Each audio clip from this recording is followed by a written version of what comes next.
দিকে একটা যুদ্ধ চলছে মিডল ইস্টে, আপনারা দেখেছেন, যেখানে তারা প্রতিরোধ করছে আয়রন ডোম দিয়ে, ব্যালিস্টিক মিসাইল, বিভিন্ন ধরনের মিসাইল। আমরা একটা যুদ্ধে নেমেছি, সেটা হচ্ছে ডেঙ্গু।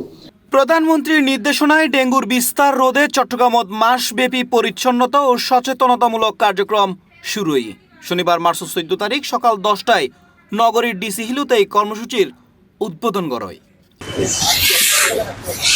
পরে সার্কিট হাউসত ডেঙ্গুর বিস্তার রোধে মাসব্যাপী পরিচ্ছন্নতা ও সচেতনতামূলক কার্যক্রম লয়ের এক আলোচনা সভা অনুষ্ঠিত হয়। গতবার যেটা হয়েছে যে ডেঙ্গুর ভেরিয়েন্ট চেঞ্জ হয়ে গেছে, যে ধরনের মেডিসিন আসছিল এরপরে দেখা গেল ভেরিয়েন্ট চেঞ্জ হওয়ার কারণে ওই মেডিসিনগুলো কাজ করছে না। এটা গতবার এরকম হয়েছে, মানে মশার ভেরিয়েন্ট চেঞ্জ হয়ে গেছে।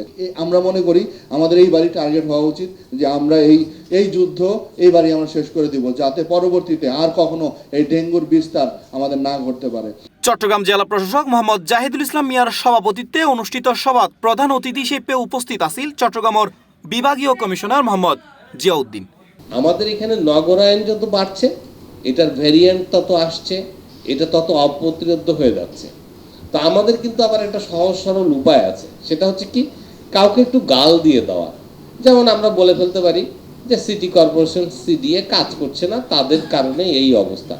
কিন্তু আমরা যে প্রতিনিয়ত খালগুলো দখল করে ফেলছি, প্রতিনিয়ত আমাদের বাড়ির আবর্জনাগুলো যে আমরা খালগুলোর মধ্যে ফেলছি, আমরা যে সিটি কর্পোরেশনের ট্যাক্সটা নিয়মিত দিচ্ছি না, এই যে আমাদের যে সংকটগুলো, মধ্যবিত্তের সংকটগুলো, এই সংকটগুলোই যে আমাদের জন্য মরণাত্মক হয়ে বিধ্বংসী হয়ে আসছে, সেটা কিন্তু আমরা আসলে বুঝতে পারছি না।